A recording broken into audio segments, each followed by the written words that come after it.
ভারতবর্ষে যখন স্বাধীনতা সংগ্রাম হয় আর ভারতবর্ষের সমস্ত বিপ্লবীরা স্বাধীনতা সংগ্রামে অংশগ্রহণ করে এই ভারত মাতাকে স্বাধীন করার জন্য।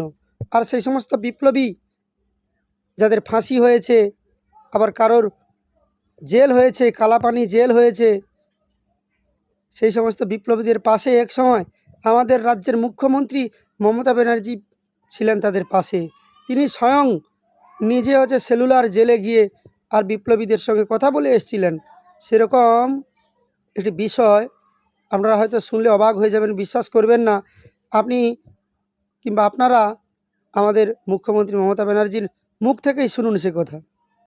আপনারা কি জানেন, দেশে যখন স্বাধীনতা যুদ্ধ হয়েছিল আমি নিজে আন্দামান সেলুলার জেলে গিয়েছিলাম।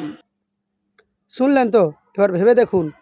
আমি বারবার বলে যাচ্ছি আপনাদেরকে, আমাদের রাজ্যের মুখ্যমন্ত্রী আমাদের গর্ব, তিনি সর্বগুণের অধিকারী। আপনারা মানুন আর না মানুন।